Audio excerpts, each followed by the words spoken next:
Merci beaucoup à vous, Bastien Auger. Merci infiniment. Les événements ce soir, c'est la crise grave qui frappe les écoles, les hôpitaux, les EHPAD, les transports. On va voir à quel point le jour le plus chaud depuis 1947 a des conséquences sur la vie des Françaises et des Français.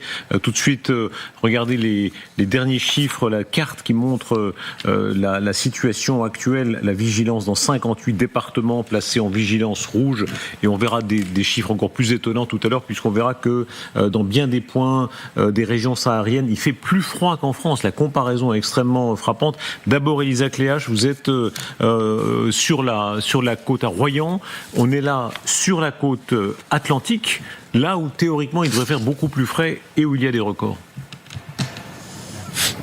Eh bien, pour tout vous dire, il ne fait pas tellement plus frais ce soir. Aucun vent, aucune brise. Il fait encore 32 degrés. Il a fait 44 degrés aujourd'hui à La Rochelle.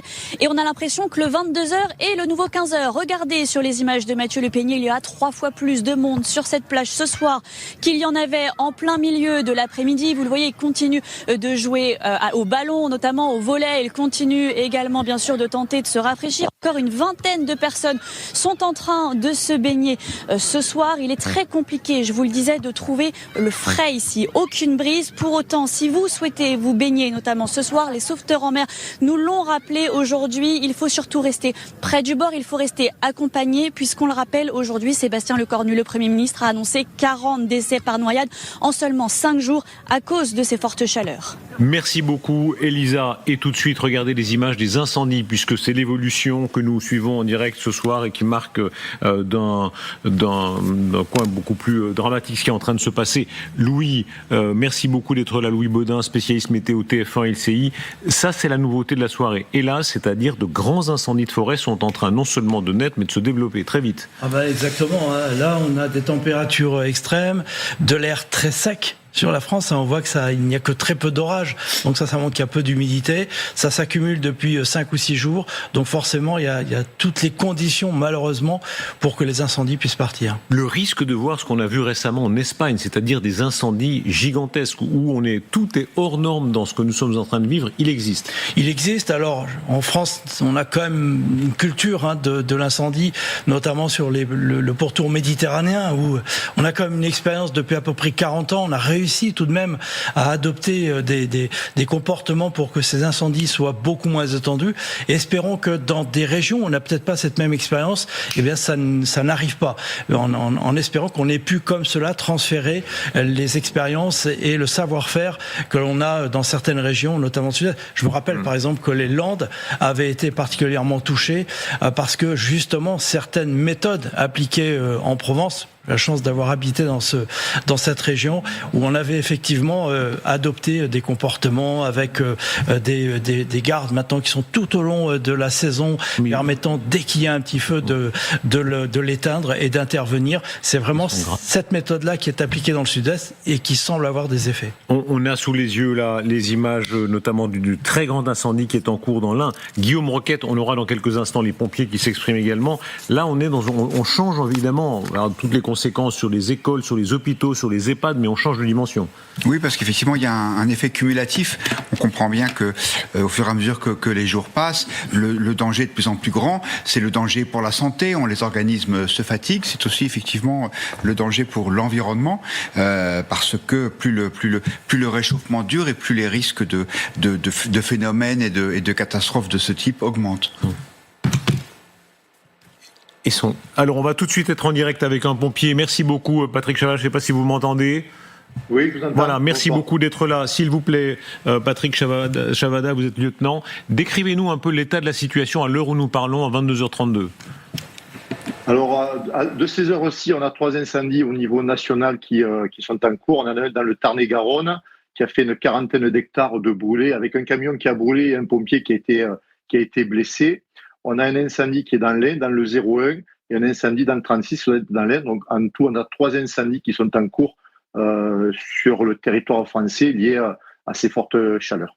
Les circonstances aggravantes, les moissons tout à l'heure sur notre plateau, Evelyne Delia a donné toute la liste des circonstances aggravantes, c'est-à-dire le record de chaleur, mais aussi de sécheresse, et ce moment de l'année précisément. Tout à fait. On parle de l'effet sèche-cheveux sur les cultures, mais on a ce même effet sur la végétation. Et bien évidemment, cet effet sèche-cheveux va provoquer un stress hydrique très important pour la végétation, va carrément la sécher sur place. Et bien évidemment, le moindre moindre le moindre étincelle, le moindre travail avec des engins de terrassement, de débroussaillement qui vont provoquer une étincelle, vont provoquer un départ de feu. Restez bien avec nous, Louis Baudin. Quand on voit les températures, on comprend, la liste des records est tout à fait sidérante. Cholet, Poitiers, Limoges, Rennes, Le Havre, Bourges, Angers, à Rouen, à Caen, partout. Hein. C'est toute la moitié ouest qui s'est retrouvée sous cet air très très chaud qui remonte du sud, et ça concerne aussi le littoral. Hein. C'est ça qui est étonnant, c'est que c'est vraiment la nature de la masse d'air qui provoque cette température, et ces températures très très élevues, puisque même l'océan, qui pour l'instant n'est pas encore très très chaud, ne parvient pas à atténuer ça sur le littoral. Hein. Donc ça montre bien la densité et l'ampleur de cette masse d'air qui nous concerne encore. Et la sécheresse, parce que effectivement, on verra la comparaison des taux d'humidité est intéressante. Non seulement c'est une canicule, mais c'est une canicule dans un taux d'humidité très particulier. Exactement, parce qu'avec des températures aussi élevées, dès qu'il y a un peu d'humidité, c'est en général suffisant pour déclencher des orages qui peuvent être d'ailleurs violents. Et on voit que là, ça reste. Alors il y en a un petit peu, il y en a eu un peu, notamment justement autour de la vallée de la Loire, un peu en montagne, mais ça reste très très limité par rapport à l'amplitude des températures. Donc effectivement, c'est bien associé à de l'air particulièrement sec. Lieutenant Chavada, qu'est-ce que ça demande comme mobilisation à l'échelle de la France entière, puisque on a vu la carte tout à l'heure, que parfois c'est un phénomène qui est limité au sud, c'est souvent comme ça l'été, à ce point-là. Là, non, c'est toute la France, notamment toute la façade atlantique. Tout le territoire français est en alerte, que ce soit du nord au sud, de l'est à l'ouest. On a tous les services départementaux d'incendie et de secours qui sont en alerte. On a les moyens nationaux avec les régiments d'instruction de sécurité civile. On a les moyens de protection et de prévention que sont les comités feux de forêt. Donc toute cette chaîne qui va permettre d'éviter d'éclore un incendie, et derrière tout l'aspect, je dirais, curatif, d'aller commencer, puisqu'on a toujours comme politique d'attaquer les feux naissants et de donner priorité aux feux naissants. Donc tous les SDIS, toutes les forces en puissance qui sont sur le territoire sont mobilisées face à cette canicule qui va provoquer et qui peut provoquer des feux hyper importants. Merci beaucoup, lieutenant Chavada. Regardez les symboles, les grands symboles, les cartes postales de la France. Voilà, l'image là est très impressionnante là dans le Lot-et-Garonne. Les symboles de la France qui sont touchés. La Tour Eiffel a fermé cet après-midi dès 16h au lieu de l'heure normale en raison de la canicule pour garantir de meilleures conditions d'accès. Le Louvre, l'horaire du Louvre a été modifié, fermeture à 16h parce que les conditions de visite sont rendues presque insupportables et les conditions de travail également. Le Mont-Saint-Michel, regardez là, c'est vraiment la carte postale superlativement. En principe, on se dit que la fraîcheur là, quand même, au Mont-Saint-Michel devrait régner. Les visiteurs doivent reporter leur venue en raison de la canicule, annonce faite par le site touristique, un des sites touristiques les plus visités de France. Oui, c'est effectivement cette canicule, c'est une espèce de crash test qui permet de voir que tous les dispositifs en cours, en place plutôt en France pour lutter contre la chaleur ne sont pas suffisants. Et Bruno Le Maire, l'ancien ministre de l'économie, a un peu choqué quand il a dit, je crois que c'était hier matin, que la France était déclassée face à ce phénomène. Et je pense que malheureusement, c'est pas vrai. Je vais vous donner un exemple tout simple. Je lisais tout à l'heure sur le site du Figaro un article sur une école à Nantes où les parents d'élèves ont décidé de prendre les choses en main. Et donc, ils sont allés mettre du blanc de meudon sur les vitres pour essayer de faire descendre un peu la température. Ils sont allés scotcher des tissus pour essayer de faire baisser un petit peu la fournaise qu'il y avait à l'intérieur. Ils ont récupéré des tuyaux pour essayer de faire des brumisateurs de fortune. Tout ça parce que, avec un budget de 60 milliards d'euros par an, l'éducation nationale n'est pas prête. Et en fait, c'est tout le pays qui n'est pas prêt. Alors, c'est facile de critiquer, c'est un phénomène. Mais le problème, c'est que ce phénomène, même s'il nous paraît extraordinaire, il sera dans moins en moins exceptionnel. Enfin, je passe sous le contrôle de Louis Baudin, mais c'est la dernière canicule, elle date de la fin du mois de mai. C'était il y a un mois. Donc, il faut espérer vraiment que ce qui se passe là depuis quelques jours, ce soit l'occasion d'une prise de conscience et de dépasser nos vieux débats idéologiques. Est-ce que la clim, c'est bien ou c'est pas bien ? Et vous parlez du système D. Regardez ces images qui sont tout à fait saisissantes. À Bordeaux, à Rennes, dans beaucoup de localités, souvent dans les EHPAD et les hôpitaux. Hôpital de Bordeaux, Bordeaux, on en est exactement, c'est ce que vous décrivez, regardez, les couvertures de survie mouillées placées aux fenêtres, les conditions précaires au sein de l'unité de réanimation. On parle de la réanimation, hein, c'est pas un service lambda, c'est pas la cantine. On est en réanimation et il faut mettre des couvertures de survie contre les baies vitrées pour éviter la surchauffe. Dans ce service, les températures s'emballent depuis le début des fortes chaleurs. Dans les chambres, les thermomètres dépassent 36 degrés. Vous imaginez ça. Vous êtes avec nous aussi, Monsieur Rodriguez, le directeur général de l'Institut français pour la performance du bâtiment. Quand on voit ça, pardon, mais effectivement, on est très loin de la 7e puissance du monde. Oui, tout à l'heure, ça a été dit, il faut vraiment qu'on ait à l'esprit qu'on est en train de vivre une incursion du futur dans le présent. C'est-à-dire que la canicule qu'on est en train de vivre et qu'on avait vécue en 2003, on s'en rappelle, elle va devenir à peu près un climat normal à horizon 2050. Et d'ailleurs, 15 000 morts supplémentaires à l'époque. Ouais, tout à fait. C'était 15 000 morts en 2003. L'année dernière, c'était 5 700 morts. Ça devient un sujet de santé publique. Si on regarde par rapport à la sécurité routière, l'année dernière, on a eu moins de morts de la sécurité routière que les sujets de canicule. La question collective qu'on peut se poser, c'est on a réussi à le faire sur la sécurité routière. On a divisé par 3 le nombre de morts avec des campagnes de sécurité. On a travaillé main dans la main avec les industriels. Si on fait le pas de côté avec la canicule de 2003, quel est le grand plan d'adaptation des bâtiments de France qu'on a pu faire depuis 2003 ? C'est une question que je pose. On a vu en 2003 que les gens qui vivaient sous les toits étaient un peu des pionniers climatiques. Ils étaient en avance de phase sur tout le monde. Si je prends l'exemple du patrimoine haussmannien, qu'avons-nous fait depuis 2003 ? C'est une question qu'on peut se poser. Et la surchauffe dans les villes en particulier, Brandon Warhead, vous êtes vous vivez pour ainsi dire dans la rue là depuis plusieurs jours avec votre grand thermomètre. Expliquez-nous la situation dans Paris à l'heure où nous parlons. Vous constatez sur ces images de Juline Garnier, rebonsoir Darius, c'est 34 degrés à 22h40, température suffocante, hein, un petit air frais dans la capitale au niveau de cette cérémonie. Vous savez, tout au long de cette soirée, il y avait beaucoup de personnes rassemblées pour cette panthéonisation de Marc Bloch. À vue d'œil, comme ça, environ plusieurs centaines de personnes. Je vous rejoins, monsieur. Je voyais que ce livre, d'ailleurs, vous lisiez, livre hommage à Marc Bloch. Vous avez supporté la chaleur ce soir durant cette cérémonie ? Oui, je suis là depuis 3 heures. Donc, je me sens très chaud. Vous êtes étudiant, je crois, chinois. Il fait chaud là-bas en Chine en ce moment ? Oui, il fait très chaud. À ce moment, à Canton, c'est la nuit tropicale, comme chez moi. Très tropicale. Merci, monsieur. Alors, je vais vous rejoindre, messieurs, parce que vous êtes étudiant, je crois, à Louis-le-Grand, c'est ça ? Juste à côté. Les bouteilles sont vides, là. Oui. On a même un camarade qui est pas venu parce qu'il faisait très chaud. Et sinon, on avait l'impression d'avoir une torche sur la tête. Et aussi toutes ces personnes rassemblées, agglutinées, forcément la température monte. Ça n'a pas été trop difficile là d'assister à cette cérémonie avec ces températures ce soir ? Alors oui, c'était pas facile. On a dû acheter des bouteilles d'eau justement parce que la chaleur était bestiale. Donc oui, vraiment, c'était pas facile. Et le matin, même les cours, c'est pas facile. Oui, justement, on en parle beaucoup sur les établissements scolaires, ces températures importantes. Nous étions dans des lycées, des collèges ces derniers jours. Les murs épais, les murs anciens de Louis-le-Grand qu'on connaît, plusieurs siècles d'histoire, ce n'est pas trop difficile à l'intérieur justement, la température qui monte ? En soi, on a des zones avec des arbres et donc ça va.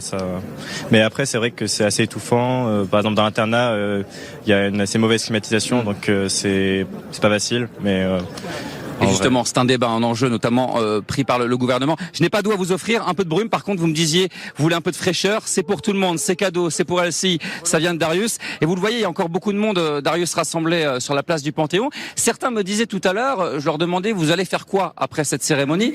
On m'a dit, il fait beaucoup trop chaud pour rentrer à la maison. On va passer la nuit dans des parcs. Sachez que beaucoup d'espaces verts sont ouverts dans la capitale et ce sera comme ça durant toute la période de canicule. Merci beaucoup, Brandon. On apprécie beaucoup votre côté bienfaiteur de vous balader comme ça avec votre brumisateur. C'est très très élégant. Louis Baudin, explication de l'effet cumulatif, c'est-à-dire qu'on comprend qu'on a l'impression que chaque jour ajoute à l'autre. 34 degrés, moi, dans mon souvenir, au-dessus de 20, la nuit, on dit que c'est tropical. Ah bah oui, c'est tropical. Et là, on est à 34. Exactement, hein, c'est hallucinant de voir à quel point cette masse d'air est tellement chaude, tellement importante que quand même, quand le soleil n'est plus là, finalement, la baisse reste très relative. D'ailleurs, en cours de nuit, on ne descendra probablement pas en dessous de 25 ou 27 degrés.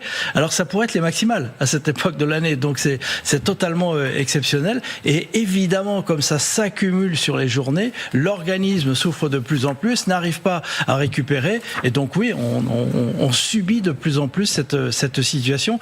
Je rappelle, va encore durer au moins 2 ou 3 jours avec avec cette intensité avant que petit à petit, tout de même, ça commence à s'atténuer. Mais vous l'avez dit, l'accumulation aussi dans le béton, dans les matériaux, fait qu'il y aura une énorme inertie entre le moment où la température va commencer à baisser et où l'impression, le ressenti quand on sera dans les villes, baissera lui aussi. On voit très bien ça la nuit. Souvent, la première nuit, on se débrouille à peu près. Deuxième nuit, on a encore plus de peine à dormir. Troisième nuit, on se retourne et on transpire sans arrêt. Et à la quatrième, on dort pas, quoi. C'est exactement ça. La chaleur rentre, vous allez en parler mieux que moi, mais rentre dans les murs petit à petit. Alors on le voit bien au début, on se dit tiens, on a réussi à isoler mais au bout du bout, ça finit par rentrer. Et à partir de là, évidemment, c'est l'ensemble de la maison, des structures qui sont particulièrement chaudes, et la récupération et l'effet inverse prendra beaucoup de temps également. Alors, regardez, la comparaison internationale est très très spectaculaire parce qu'on comprend que la France est plus chaude en réalité que même les pays sahariens. Regardez bien les images qu'on voit. C'est le Washington Post qui a publié cette image en particulier où on voit qu'il y a très peu de points de la planète ce soir qui sont plus chaud que la France. En réalité, il y a la France, il y a certains pays sahariens et il y a le Proche-Orient. Et en dehors de ça, le reste de la planète est plus frais que la France. Guillaume. Oui, c'est assez étonnant. Moi, je suis pas météorologue, mais effectivement, moi, j'ai été élevé à Lille et en général, il faisait pas beau et il faisait plus froid que dans le midi, même au mois d'août. Et ce qui est intéressant, c'est que même à l'intérieur de la France, en fait, c'est le Sud qui a l'air d'être épargné par la canicule au profit, entre guillemets, du Nord. Et ce qui est intéressant en tout cas, c'est que ce sont plus des phénomènes qui sont exceptionnel puisqu'il y a une répétition. Et le côté positif, c'est que jusqu'à présent, on disait on va serrer les dents. C'est un mauvais moment à passer. Et à la limite, même pour les hôpitaux, on disait c'est quelques jours. Donc quand on prévoit des nouveaux hôpitaux en construction comme celui de Nantes, on dit c'est pas la peine de mettre de la climatisation partout. Peut-être que le phénomène qu'on est en train de vivre, ça va changer notre logiciel. C'est-à-dire qu'on se dit il va falloir vivre avec ça. Les incendies, regardez, là on est dans le Lot-et-Garonne, on a les derniers chiffres, ils sont tombés il y a quelques instants, 87 hectares qui sont partis en fumée déjà, et ça n'est qu'un début, c'est-à-dire la lutte contre les incendies continue. Vous êtes toujours avec nous, lieutenant Chavada, où en sont ces feux, où en sont leur extension à l'heure où nous parlons? Bon, j'ai pas d'informations particulières, ces feux se sont déclarés bien évidemment dans les heures les plus chaudes de la journée. Alors, malgré ces grosses chaleurs, on a toujours en fin de nuit des températures qui sont quand même un petit peu moins importantes que dans la journée, mais qu'elles restent encore très élevées. Et donc, on met à profit ces heures-là pour essayer de bien circonscrire l'incendie, en sachant que la nuit, les moyens aériens ne peuvent pas intervenir et reprennent au plus tôt le lendemain matin. Mais ce sont des feux, alors, qui vont être difficiles à éteindre. Deux, les sapeurs-pompiers, les organismes vont être mis à rude épreuve parce que nos collègues qui sont à l'attaque de ces feux, il va falloir les relever très souvent pour éviter les coups de chaleur et que nos personnels fassent des malaises régulièrement sur ce type d'intervention. Donc on a toute une logistique derrière de relève de nos personnels, de les mettre au repos, de les faire repartir à l'attaque des feux. Donc la plupart des SDIS maintenant achètent ce qu'on appelle des bassines et des baignoires pour qu'on puisse immerger nos collègues et pour éviter les coups de chaleur, pour qu'ils puissent reprendre un petit peu de force, se refroidir et repartir sur les feux. Il y a le précédent très grave de 2022 avec 72 000 hectares qui avaient été détruits. Dans la mémoire des pompiers, qu'est-ce qui est le plus marquant? Alors les plus marquants, ce sont le feu le plus marquant, c'est celui qu'on a eu dans l'Aude il y a 1 ou 2 ans maintenant. Mais pour nous, toutes les saisons ne se ressemblent pas et on le voit au fil des années, notamment avec l'aggravement climatique. On essaie de s'adapter au maximum avec des nouveaux véhicules, avec des engins plus puissants, avec des citernes qui sont peut-être plus puissantes aussi. Mais donc, on essaie toujours de s'adapter au risque, mais la nature est toujours la plus forte. Et donc, on est vraiment... c'est une guerre qu'on lutte pour éteindre ces feux. Et simplement, la saison commence beaucoup plus tôt, puisqu'on n'est qu'au mois de juin. En règle générale, on assiste à ces gros feux à partir de juillet-août. Et là, on voit qu'on n'est que le 23 juin. On a déjà des incendies qui laissent présager que pour le mois de juillet et le mois d'août, on risque des périodes qui vont être assez critiques.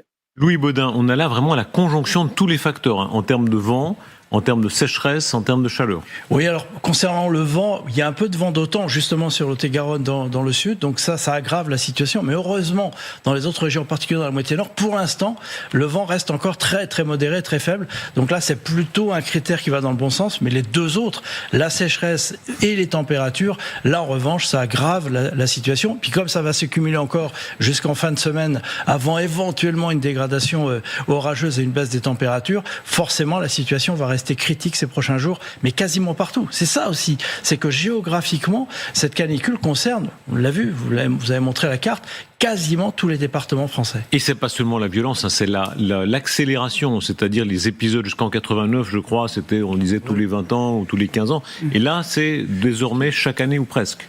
C'est sur les 20 dernières années, il y en a eu autant que sur tout le 20e siècle, quasiment, jusqu'au début des années 2000. Donc oui, l'accélération, là, elle est flagrante sur ces températures très élevées. Expliquez-nous bien le record du jour. Quand on dit que c'est le jour le plus chaud depuis 1947, pourquoi 1947 ? Pourquoi ? Parce que c'est là où on a commencé à mesurer à peu près dans les mêmes conditions, alors pas tout à fait, certains pourront discuter, mais en gros, avec les thermomètres installés aux mêmes endroits, avec les mêmes critères pour la température, c'est précis, hein, il faut que ça soit, il y a tout un cahier des charges défini par l'OMM, donc voilà, depuis 1947, on a à peu près cette constance, donc on mesure la moyenne de tous ces thermomètres, toujours les mêmes, durant la nuit et la journée, et on fait la moyenne globale, et c'est comme ça qu'on arrive à 29 degrés 9, vous vous rendez compte, 29 degrés 9 entre le matin et l'après-midi, c'est tout à fait exceptionnel. On est presque à 30 degrés de moyenne entre la nuit et le jour.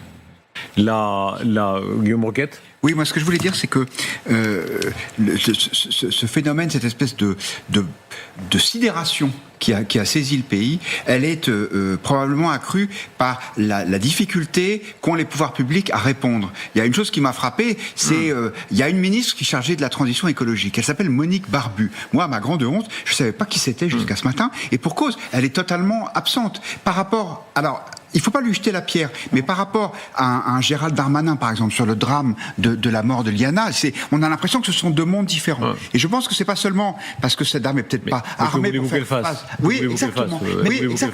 Mais exactement, c'est ça. Hier soir, sur votre plateau, il y avait le ministre des Transports. Et donc, il disait, oui, moi, j'encourage la SNCF à renouveler son matériel. Et il a raison. Ouais. Sauf qu'on met 20 ans pour changer une génération de trains et les climatiser. Et donc, je pense qu'il y a ça aussi qui fait que les Français comprennent pas très bien. Ils se disent, mais rien ne va. Il faut pas dramatiser non plus, mais il y a quand même des dysfonctionnements partout. Aujourd'hui, c'est l'ensemble des lignes de RER en région parisienne qui ont été affectées par ce qui se passe. Vous avez vu le quartier d'affaires de la Défense, qui évidemment, ce sont des tours immenses. Donc, les fenêtres sont toujours fermées. Vous me direz, heureusement, en ce moment, c'est pas le moment d'ouvrir les fenêtres, mais elles sont en verre et il y a un système de climatisation. Est-ce qu'on s'est perdu dans des faux débats ?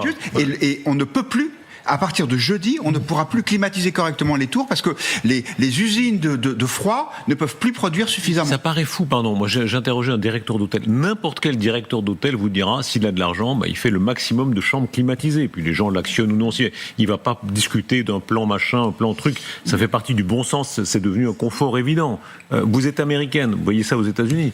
Mais pas qu'aux États-Unis. Moi, j'ai vécu au Moyen-Orient aussi. Il y a un certain nombre d'endroits où moi, j'ai grandi aux États-Unis. Clairement, ils ont frôlé le 38 assez souvent en été dans le sud des États-Unis.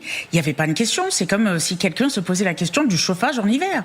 On se pose pas la question. On met un clim réversible. Aujourd'hui, on en fabrique des meilleurs, des plus écologiques. Disons les choses. Plein de gens, s'ils avaient l'argent pour le faire, parce que c'est cher, une climatisation complète. On parle pas juste du petit climatiseur. Une climatisation complète, c'est très cher. C'est très cher. Beaucoup de gens, s'ils le pouvaient, le feraient simplement. Mais moi, je pense à deux choses. D'abord, le nombre de morts qu'on a eu en 2003, je ne sais pas actuellement, mais aussi ce que ça fait à l'économie. Moi, je suis professeur quand même à la fac, les examens qui doivent être repoussés, tout le bazar que ça met à la fois dans l'économie, dans la santé publique. C'est pas simplement, effectivement, à la maison, c'est un peu cher, voire très cher parfois, mais pour tout ce qui est public, il y a quand même quelque chose à faire. 1800, pardon, je vous interromps, on a le chiffre maintenant, 1800 établissements scolaires fermés ce mardi. 1800 établissements scolaires en raison de la canicule, 8000 autres qui doivent adapter leurs horaires. Pour celles et ceux qui nous rejoignent, regardez les les images, c'est une vague d'incendie qui, semble-t-il, est en train de débuter dans des circonstances dramatiques.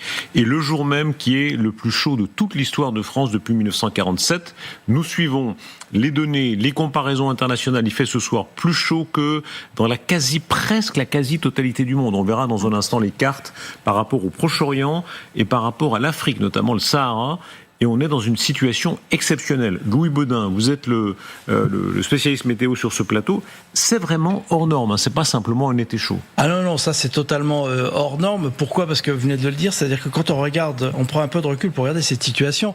Moi, c'est ce qui m'intéresse de voir d'où ça vient, pourquoi ça s'est produit. Parce que effectivement, il fait beaucoup plus chaud entre le nord de l'Espagne et l'ouest de la France que sur une partie du Maghreb, pas partout. C'est vrai, quand on rentre un peu, on a des températures identiques, ou que sur le sud de l'Italie, ou même de la Grèce. Surtout le bassin méditerranéen, on a des températures plus respirables que effectivement en ce moment sur l'Espagne. Voilà, on a une configuration très particulière qu'on comprend. Hein. On a une dépression installée sur le Proche Atlantique, c'est elle qui alimente, c'est avec de l'air très chaud dans un courant de sud. Pour l'instant, cette dépression ne bouge pas. Elle va commencer à bouger à la fin de la semaine. Et là, évidemment, cette alimentation va s'arrêter et on va retrouver enfin de l'air plus respirable. Mais c'est clair que cette situation-là est très particulière et nous donne ses conséquences absolument incroyables. Et une situation d'urgence, hein. Nous sommes avec les pompiers dans un instant. Guillaume Roquette, on a les derniers chiffres, hein. 180 pompiers mobilisés dans le Lot-et-Garonne, et ça n'est qu'un début. Il y a aussi les noyades, il y a 40 noyades, beaucoup de nouveaux cas. Oui, en général, effectivement, cette mobilisation, elle commence plus tard dans l'été. Il y a aussi quelque chose d'autre qu'il va falloir surveiller, c'est est-ce que cette canicule, elle s'étend à d'autres pays européens, parce qu'on le sait, en cas d'incendie très grave, il y a une mutualisation des moyens. La France n'a pas suffisamment de canadaires et d'engins de lutte aérienne contre le feu, et donc fait appel quand les incendies sont très importants à d'autres équipements. Donc, bien sûr, ça aussi c'est une question, c'est-à-dire il va falloir se dire nous devons investir dans ce type de matériel. C'est pas la première année qu'on se pose la question, parce que on ne peut plus compter sur les autres. Les moyens que vous avez, lieutenant, hein, le gouvernement avait commandé 2 nouveaux canadaires, mais ils n'arriveront pas avant 2032. Ça veut dire que sur les images très impressionnantes qu'on voit, vous n'avez pas toujours exactement ce que vous aimeriez. Évidemment, alors il faut savoir que les attaques de feu, les Canadaires font un gros travail, mais c'est essentiellement également le travail au sol. Il faut savoir qu'aujourd'hui, on a une quinzaine de moyens aériens nationaux qui ont été engagés, notamment 10 Canadaires qui ont été engagés avec 2 hélicoptères et 2 Dash. Donc on a ces moyens aériens qui viennent en support et pour aider les troupes terrestres, parce que c'est un travail d'arrache-pied d'aller vraiment gratter les souches pour éteindre les feux. Le Canadair, les moyens aériens vont être là pour faire baisser d'intensité les fronts de feu, mais derrière on a ces moyens terrestres qui sont très importants, avec des basculements de colonnes extradépartementales qui viennent d'une région sur une autre, si on a la chance de régions qui sont moins touchées que d'autres, et donc on va basculer comme ça sur les moyens extradépartementaux, plus les moyens militaires des USC qui vont intervenir aussi, et donc c'est la conjugaison des moyens terrestres et des moyens aériens qui font qu'on arrive en règle générale à éteindre le feu, sauf sur des méga-feux où effectivement on a des problématiques plus importantes, mais actuellement tous les moyens aériens disponibles sont engagés sur le terrain, et comme je dis, on donne toujours une priorité au feu naissant, c'est-à-dire qu'il ne faut pas s'étonner de voir des Canadaires partir sur un feu naissant pour essayer de ne pas avoir plusieurs gros feux en même temps sur un même département ou sur plusieurs départements. Louis Baudin, qu'est-ce que nous vivons exactement ? Minute technique avec vous, hein, quand on comprend qu'il y a de l'air chaud qui monte, de l'air froid qui est en dessus. Oui, alors en fait, ce qui se passe, c'est que on a de l'air chaud qui s'accumule, ça c'est très classique sur le Sahara. Cet air chaud en général il reste, puis de temps en temps il y a un appel d'air qui se crée par cette fameuse dépression installée au large du Portugal. Et ben cet air chaud, qu'est-ce qu'il fait ? Il est aspiré par cette dépression, il traverse l'Espagne, une partie de la Méditerranée qui est déjà très chaude. Ça aussi, hein, les océans et l'eau de la Méditerranée. Attends, il n'allait pas trop vite. Je suis suisse, moi, vous savez, donc il faut parler lentement. Alors donc, continue. Donc voilà, on a donc l'air chaud monte du Sahara. Monte du Sahara, il arrive en France, est inspiré par la dépression qui est au large du Portugal, donc monte sur la France, et puis là en général il est balayé par le flux d'ouest, ce flux océanique qui nous et pourquoi ça marche pas là ? Pourquoi ? Parce qu'il n'y a pas ce flux d'ouest, cette dépression là elle a coupé cette alimentation, et au contraire c'est elle qui dans un cycle infernal entretient cette marmite, entretient cet appel d'air chaud, et tant que cet appel sera là, c'est-à-dire au moins jusqu'à vendredi, nous aurons ces conséquences avec ces températures très très élevé. Donc très vraisemblablement, ça va empirer dans les jours qui viennent. Non, parce que là, on est quasiment au maximum quand même. Quand vous dépassez les 41-42 degrés, bon, voilà, à un moment, la nature, elle aussi, elle a ses limites, si je puis dire. Donc, ça va en revanche rester avec la même intensité, au moins jusqu'à vendredi. On prévoit entre 40 et 43 degrés. Ça fluctuera un peu, probablement, d'une journée à l'autre, mais on reste au-delà des 40 degrés dans beaucoup de régions. Prêtez bien attention aux comparaisons qu'on va voir, parce que c'est franchement à peine croyable. C'est-à-dire que d'abord, on écarquille les yeux, on se dit, mais est-ce que c'est possible ? Comparaison avec Téhéran, comparaison avec Bamako. Il fait plus chaud en France qu'à Bamako. Regardez les comparaisons. Alors, Paris, on est à la température de Dubaï. Lille, température de Niamey, au Niger. Lille, Niamey. Strasbourg, 35 degrés, c'est la température de Tripoli en Libye. Nantes, 40 degrés, température de Doha au Qatar. Bordeaux, 43 degrés, on est à Bagdad. Montpellier à Tombouctou, Mali. Toulouse, la température de New Delhi en Inde à cette période de l'année. C'est ça qui paraît fou. Et Nice, en Espagne, Lyon, Phoenix aux États-Unis. Est-ce que le taux d'humidité est comparable ? Alors, le taux d'humidité, non, ça dépend. Là, suivant les villes que vous avez citées, pas du tout. En Afrique, on a un taux d'humidité suivant les endroits. Je regarde à Tombouctou, par exemple, là, on va avoir de l'air très sec. À Séville, ça va être très sec. À Téhéran, là aussi. Mais à Phoenix, on peut avoir là de l'humidité, par exemple. Mais surtout, ce qu'il faut voir... Mais donc, pardon de couper, mais qu'on comprenne bien, par exemple, à Téhéran, c'est comparable. Effectivement, il fait à Poitiers un temps à peu près comparable à Téhéran. Sauf que nous, à Poitiers, mardi prochain, on aura perdu 14 degrés, si la prévision est bonne. Alors qu'à Téhéran, ça restera à 40 degrés. Ouais. Toutes les villes que vous avez citées là, tout l'été, ils vont rester aux alentours de 40-40 degrés. Ouais. Nous, dans une semaine, on retrouvera des températures beaucoup plus raisonnables. Là, on mesure l'importance des modes de vie, parce que ces villes ne s'effondrent pas pour autant. Elles travaillent, etc. Alors, peut-être il y a eu un effort qui a été fait d'adaptation, notamment souvent de climatisation, notamment les villes américaines. Et c'est évidemment ça qui change. Guillaume. Oui, effectivement, parce que elles ont l'expérience de ces températures. Elles ont aussi un rythme de vie qui est différent. Quand vous êtes dans le sud de l'Espagne, c'est pas la peine d'essayer de faire vos courses l'après-midi. Les magasins sont fermés. En revanche, ils ferment. Éloge de la sieste. Il rouvre à 17h et il ferme beaucoup plus tard le soir. Donc, moi, c'est un peu ça la question que je me pose. Cet épisode, Louis Baudin le disait, il va prendre fin. Qu'est-ce qui va se passer après ? Est-ce qu'on va passer au sujet suivant, ou est-ce que on va se dire bon, il faut par exemple remettre en question toutes les normes en termes de solutions passives contre le réchauffement des bâtiments qui sont peut-être insuffisantes. Est-ce qu'il va y avoir une espèce d'aggiornamento, ou est-ce que ce sera juste une actualité qui chasse l'autre, je sais pas.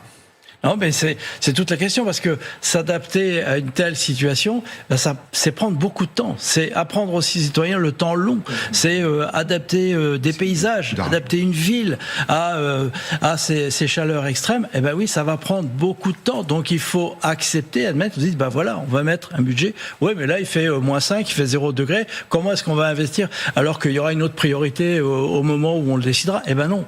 C'est comme ça qu'on construit une nation qui va être beaucoup plus résiliente, que ce soit pour le chaud ou pour le froid ou pour l'humidité ou pour les inondations qui reviendront immanquablement, où là aussi il faut qu'on ait des plans qui sont à long terme pour adapter ce qu'on appelle le bassin versant. S'habiller clair comme vous, ça change quelque chose, c'est une légende? Ah non, ça change les choses. Regardez les professionnels, vous avez vu, nous on s'est mis en sombre, etc.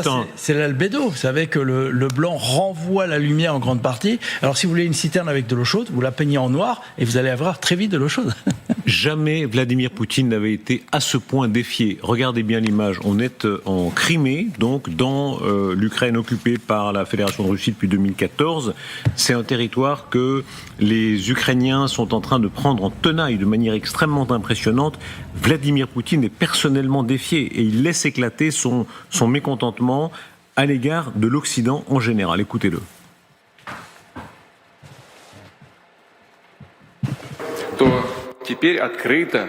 L'Occident parle désormais ouvertement de se préparer à la guerre contre nous et augmente ses budgets militaires en mettant l'accent sur les capacités offensives.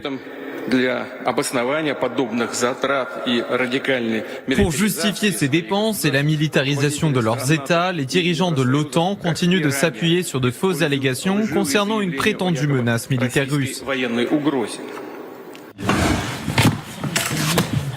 Voilà, on mesure ce soir le défi qui est lancé à Vladimir Poutine. Dites-nous un mot de ça, s'il vous plaît. On est en Crimée, qui évidemment, là, on n'est pas dans lieu inconnu de l'Europe. On est dans un des lieux historiquement les plus symboliques de l'Europe.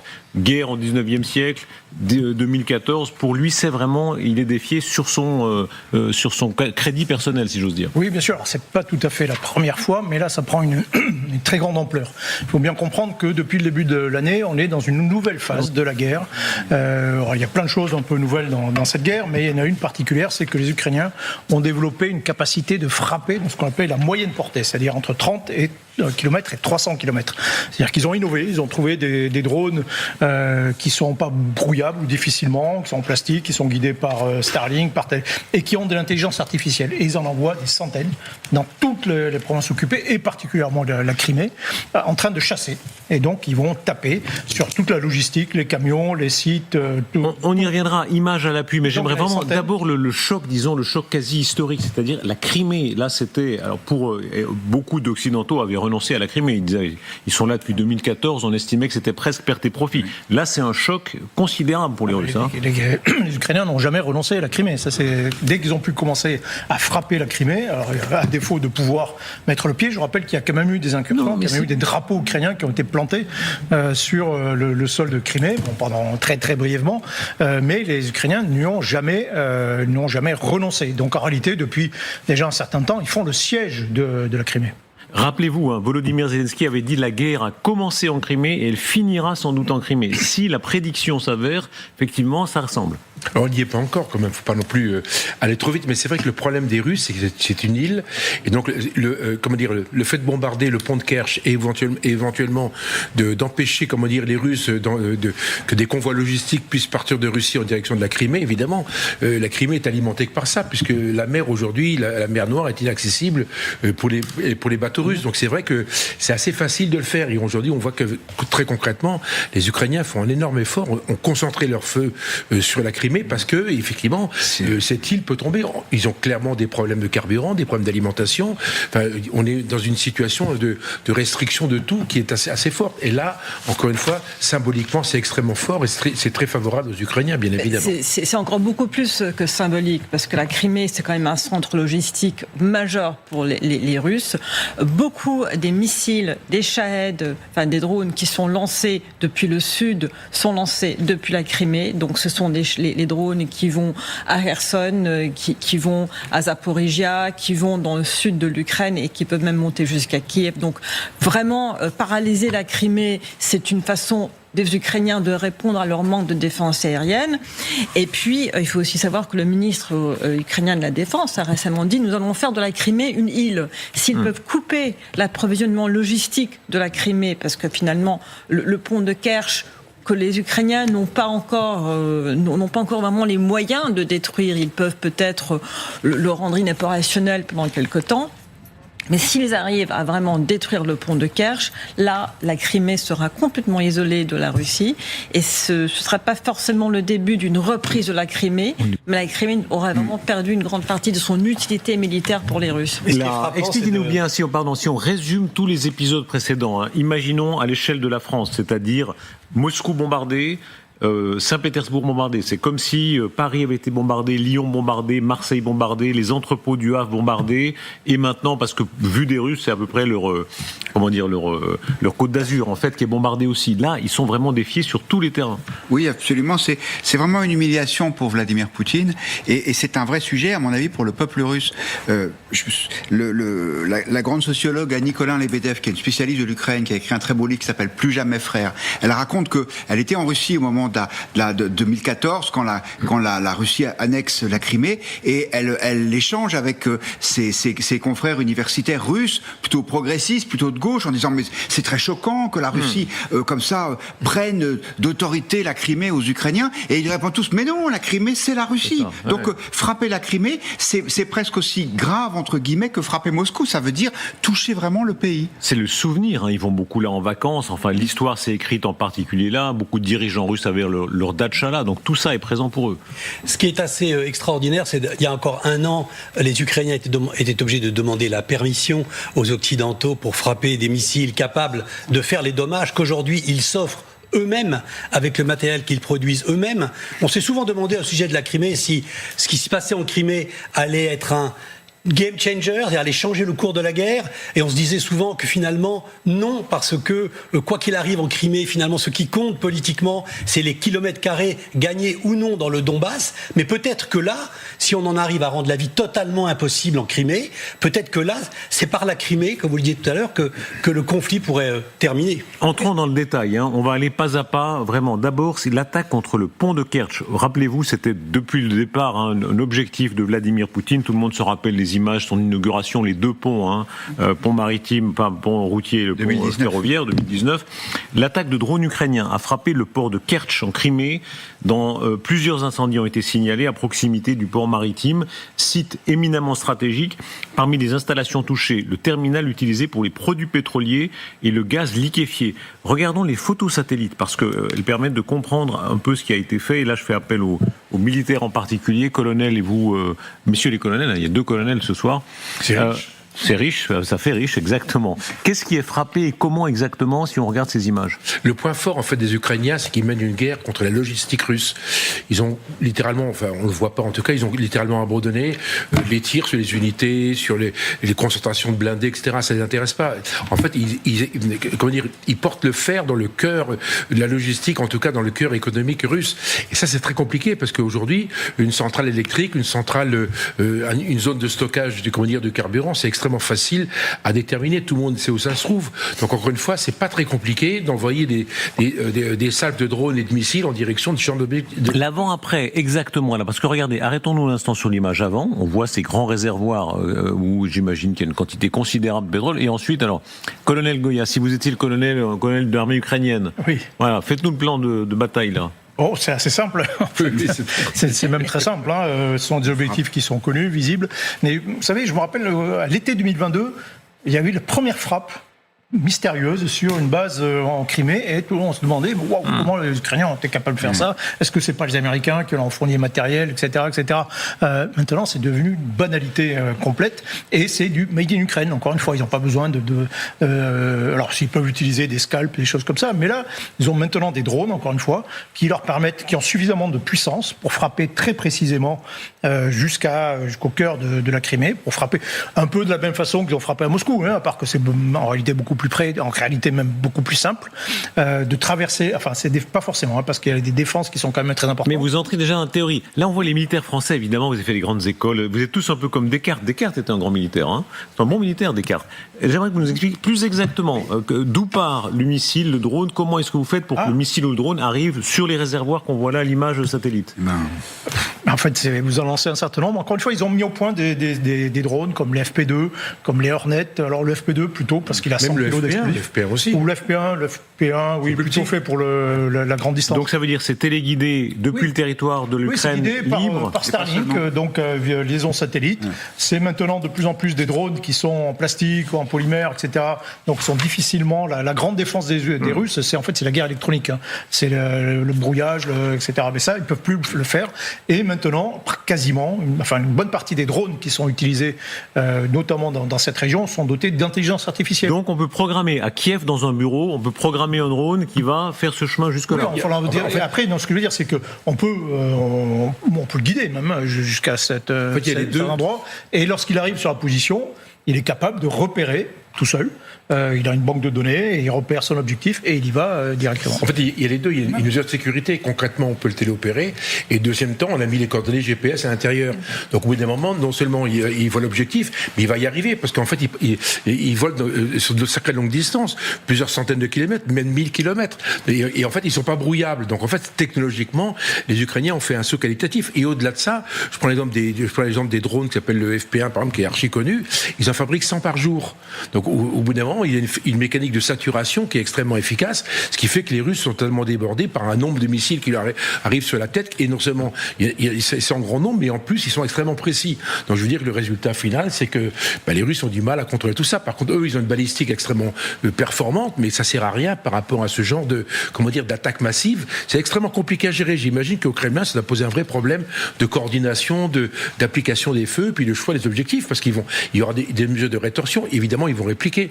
Et on va en parler dans un instant. Ça, c'est l'acte 1. Acte 2, regardez, attaque sur la Crimée plus généralement. Une vague de bombardements ukrainiens a plongé la Crimée occupée dans un chaos croissant, avec coupure de courant, restriction de carburant, retard de transport, mesures de sécurité d'urgence. Les drones ukrainiens ont lancé une attaque massive contre les cibles multiples en Crimée. Qu'est-ce qu'on voit exactement ici à l'image? Le pont canal de Crimée. L'armée ukrainienne a annoncé avoir détruit un pont ferroviaire qui enjambe le canal de Crimée au nord, le décrivant comme un point de passage stratégique sur le plan militaire et logistique utilisé par les forces russes. La logistique, rien que la logistique. Ça, encore une fois, c'est le point fort. Il coupe le cordon ombilical qui relie la Crimée à la Russie. Et une fois que ce cordon sera coupé, il faudra bien que les Russes le réparent. Ça va poser plein de problèmes. Ils vont perdre beaucoup d'énergie, de temps et d'ordre à donner. Donc tout ça, c'est assez efficace et c'est très, très, très bien travaillé. Encore une fois, c'est une technique américaine, comme j'ai dit tout à l'heure. C'est ce qu'on appelle l'airland battle. C'est qu'en fait, la stratégie, c'est pas de tirer sur les forces de premier échelon, mais de taper sur le deuxième échelon. Et on trouve sur la logistique. Et ça désorganise complètement tout le système russe qui est quand même extrêmement massif, extrêmement présent dans le Donbass et en Crimée. Tout ça, c'est perturbant et c'est plutôt bien mené. Là, on voit qu'il y a c'est d'autant plus important que dans le Donbass, l'armée ukrainienne est en difficulté dans certaines zones. Bien sûr. Et que ces interruptions de logistique pour les Russes, ça ne sera utile que si ça résout un petit problème dans le Donbass. Sinon, parce qu'on a souvent dit ici, les Ukrainiens sont souvent tombés à cause de nous, médias, dans le travers qui consiste à faire des actions extrêmement spectaculaires en Crimée, au détriment de choses moins spectaculaires, mais plus utiles sur le front. Et donc, est-ce que ça va être le cas là? On ne le sait pas encore. On le verra dans quelques semaines. C'est plus facile, semble-t-il, de frapper effectivement le canal de Crimée, c'est-à-dire, parce que la Crimée, c'est une presqu'île, donc il y a un pont en bas à droite, pardon, c'est pas de la géopolitique très, très scientifique, on va dire au sud-est, c'est quand même c'est un hommage à Yves Lacoste qui vient de mourir. Voilà, c'est ça. Il y a ce fameux pont de Crimée donc qui est au sud-est, qui est quand même difficile à atteindre, même si les Ukrainiens tabassent les centres radars qui permettent de guider la défense antiaérienne. Regardez la carte avec en bas à droite et en bas à gauche. Voilà, c'est ça. Et alors, donc ça complètement à droite. Et tout en haut, au nord, il y a un grand canal et il y a des ponts et qui permettent de faire passer l'approvisionnement en équipement militaire pour les régions de Kherson, de dizaines de milliers de soldats russes. Et donc, quand les Ukrainiens arrivent à couper au nord, ça handicape considérablement l'armée russe qui est, elle, en Ukraine, de l'autre côté de la frontière. La carte est très parlante, parce que ces stratégies de l'étouffement, on fait ça pour faire tomber un fruit mûr. Hein. On coupe l'alimentation, et là, la Crimée est par certains côtés fragile. Oui, moi je parlais de l'ébouillantement de la grenouille il y a déjà 2 ans, quand les Ukrainiens commençaient à attaquer spécifiquement la Crimée. Déjà, pour habituer l'idée, il faut quand même se rappeler qu'au début, vous avez des gens comme Medvedev qui avaient dit attention, la Crimée, vous touchez la Crimée, réaction nucléaire, c'est apocalypse, ça va être affreux, ça va être terrible, etc. Et puis en fait non, et petit à petit les Ukrainiens ils ont tapé sur la Crimée régulièrement, et puis maintenant c'est devenu complètement banal. Donc ils ont fait rentrer la Crimée dans la banalité de la guerre d'une certaine façon. Alors s'ils vont pas la faire tomber, pour la faire tomber, il faudrait monter une opération et aller l'occuper. Actuellement, c'est pas possible. Mais ils peuvent l'étouffer. C'est relativement facile géographiquement, on le voit. Il y a quelques axes qui mènent directement au reste de l'Ukraine, le détroit de Perekop, etc. Et puis c'est relativement facile à couper, à tel point d'ailleurs que c'est beaucoup moins une base logistique pour la Russie que ça ne l'était au début. Maintenant, ils font passer beaucoup de choses, en réalité, via Rostov. J'appelle le sergent Aurélien Hamel, notre chef d'édition. Le colonel lui donne un ordre, il veut voir la carte tout de suite. Parce qu'elle est très intéressante. Pourquoi ? Parce qu'on voit bien que vous avez la Crimée, donc vous avez la presqu'île. Au nord, vous avez en fait le Dniepr. Et vous avez une grande partie des troupes russes qui sont concentrées sur le Dniepr, en direction de Kherson, en direction d'Odessa. Donc les distances sont pas très importantes. On voit qu'aujourd'hui, la guerre de Crimée ou la guerre autour de la Crimée écarte le Donbass, qui est en fait relativement loin, et en fait on s'intéresse davantage à toute la partie sud, entre Zaporijia et puis Kherson. Et ça c'est très important, parce que les distances entre la Crimée et le Dniepr sont pas massives. Tout ça c'est assez déstabilisant. On peut presque imaginer que les Ukrainiens montent une opération à partir de Kherson en direction, traversant le Dniepr, en direction éventuellement de la... Et regardez, acte 3, c'est l'attaque du pont terrestre vers la Crimée, et cette fois c'est de jour. Regardez regardez bien les images, le renseignement militaire ukrainien a bombardé la voie logistique russe traversant le pont vers la Crimée occupée. Décrivez-nous exactement ce qu'on voit ici, d'ailleurs, comment c'est filmé et ce qu'on voit ici. Encore une fois, alors je ne sais pas quel drone, c'est peut-être les Hornet qui ont d'excellentes images, mais c'est pareil, on envoie des drones en chasse en fait. Alors vous avez des gros drones qui vont taper des gros objectifs comme on l'a vu, avec une grosse charge, et puis vous avez plein de petits drones qui vont chasser des camions. C'est ça. Et donc voilà, ils ont de l'intelligence artificielle, ils repèrent des camions militaires et puis ils vont les taper. Ils en ont tapé des centaines comme ça. Puis ils vont taper aussi des locomotives, ils vont taper sur des voies, même des soldats. Précis. Éventuellement un soldat. Bon, c'est un peu cher maintenant pour taper un soldat, mais c'est la chasse. Voilà, ils partent à la chasse aux camions. Et voilà, donc ils se laissent tout seuls, ils y vont tout seuls. Il n'y a plus de front. On comprend que le front est partout. Oui, mais c'est ce que disait Pire, c'est-à-dire c'est la doctrine d'attaquer le deuxième échelon dans la profondeur. C'est pour ça que dans les années 80, on a développé des armes comme les lance-roquettes multiples, les Atacoms, des choses qui tiraient très loin. Ben là, maintenant, les Ukrainiens font mieux. Samantha de Bender, vous étiez en Ukraine, vous étiez en Ukraine il y a quelques jours. Non, pas en Crimée, bien sûr, mais vous mais avez... j'ai été en Crimée. Ah, en Crimée aussi. Oui, mais bon, avant la guerre. C'est ça. Non, mais récemment, là, vous étiez il y a quelques jours en Ukraine. Ah non, j'étais ici avec des personnalités ukrainiennes militaires de très haut rang que je ne peux pas nommer, mais dont je peux partager les informations. Et justement, cet objectif de la Crimée, c'est vraiment donc de couper le pays, la presqu'île de la Russie, que selon ces personnes, en tout cas, c'est devenu une presqu'île totalement militarisée, qu'ils ont énormément de logistique et de militaires. C'est aussi un centre où il y a beaucoup d'entraînement de troupes russes en ce moment. Donc c'est quand même une cible de premier rang. Et puis couper le pont de Kerch, vraiment le détruire, est un objectif principal des Ukrainiens, mais ils ont des difficultés à le faire à cause de la portée des drones et leur manque de balistique à ce jour.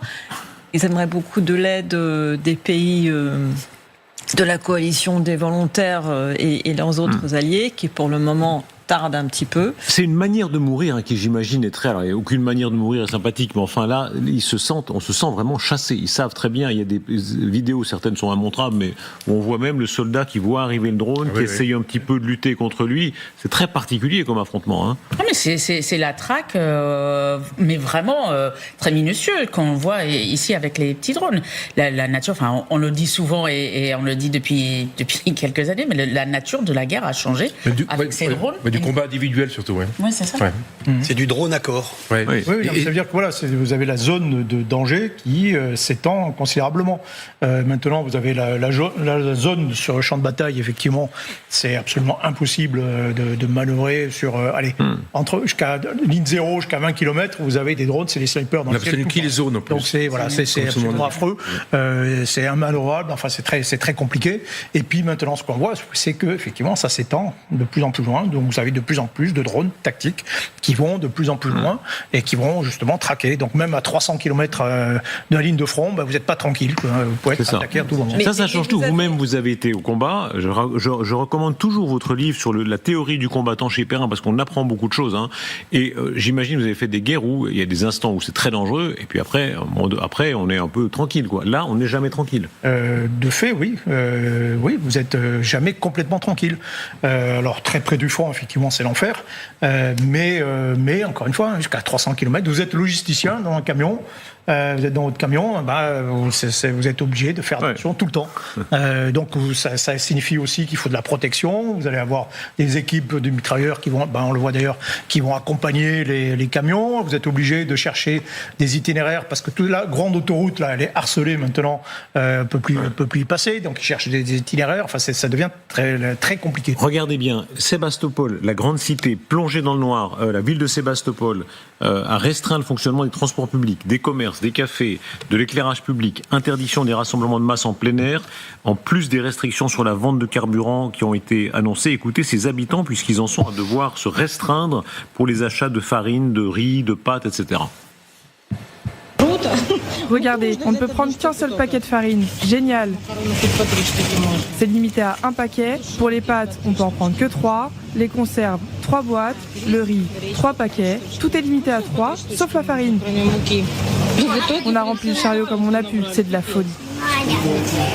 Là, quand même, c'est un peu désespérant pour eux. Ils comprennent que ça se passe moins bien que ce qu'on leur dit à la télé. Hein. Bien sûr, et quand on pense à toutes les campagnes de promotion de la Crimée qui avaient été faites par le pouvoir russe en incitant les Russes à aller s'installer là-bas avec des conditions d'acquisition immobilière très avantageuses, les malheureux, ils sont en train de comprendre ce qui leur arrive. Et les Ukrainiens, ils ont frappé les dépôts de pétrole, ils ont frappé les centres logistiques, et donc c'est toute la vie civile qui est paralysée. Ce qu'on peut noter, c'est que il n'y a pas ce genre de frappe dans le reste de la Russie. Et il est probable que les Ukrainiens, et à mon avis à juste titre, fassent la différence entre ce qui est les populations civiles russes, qu'il faut entre guillemets épargner, et puis les populations russes en Crimée.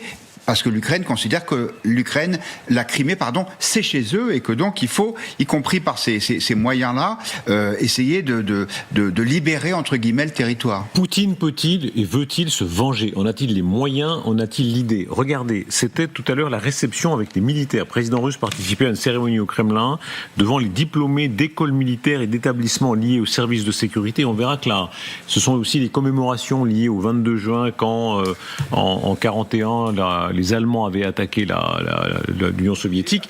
Mais est-ce que selon vous, il a une tentation, disons, de l'action de force pour reprendre la main d'une manière ou d'une autre?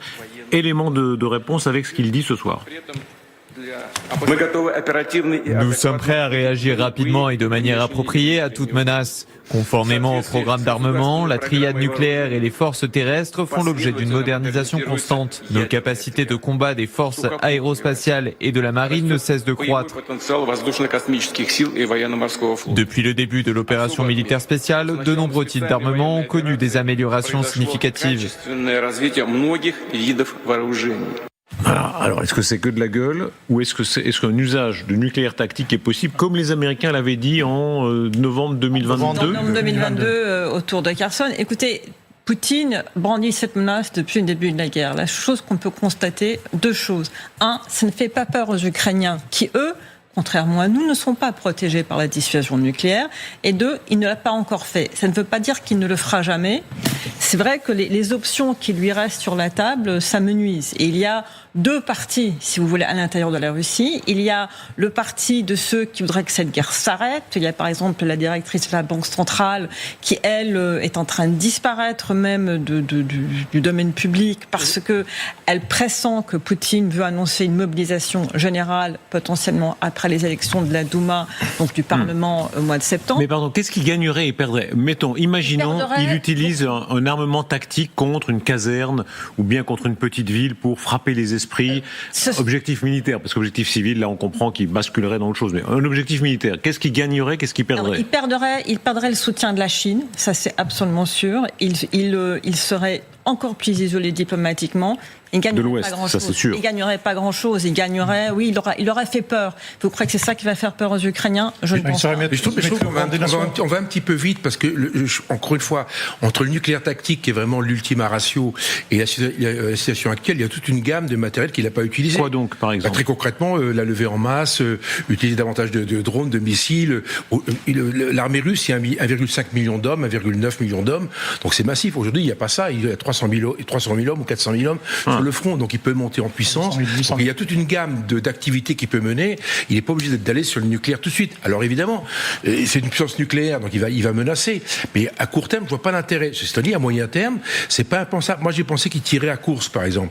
Quand les Ukrainiens sont rentrés, ils tiraient sur le territoire russe. À ce moment, il leur dit c'est pas bien de tirer. Il dit oui, mais je tire sur mon pays. Donc j'ai le droit de le faire. Tirer sur une unité. Encore une fois, le nucléaire tactique, c'est une petite bombe. Enfin, on va dire c'est Hiroshima, 15-25 kilotonnes. Donc ça reste quand même, c'est un rayon de 10 km. C'est pas. Soyons très concrets. Est-ce qu'il y a des objectifs tactiques militaires qui peuvent être touchés par une bombe tactique tout ce nucléaire? qui est logistique ou les dépôts de munitions qui auraient été repérés.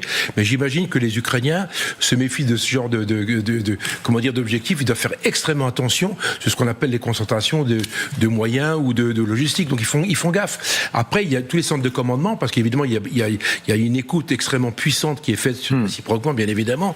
Donc ils savent globalement où sont les centres de commandement. À ce moment-là, on peut effectivement tirer un missile tactique. La part de la paranoïa qu'on entend tout le monde, la part de la paranoïa. Rappelez-vous, on a beaucoup dit que les soviétiques vivaient dans l'idée fausse que les occidentaux pourraient tirer les premiers, pourraient attaquer les premiers, ce qui, à mon avis, j'ai jamais lu ça.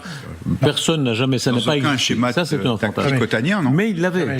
Ils avaient ce fantasme. Et là, Lavrov dit, il rapporte au propos de Poutine, si un combat est inévitable, il vaut mieux frapper le premier. Déclaration de Poutine rapportée par Lavrov. Donc ils ont cette idée-là, en tout cas ils prétendent l'avoir.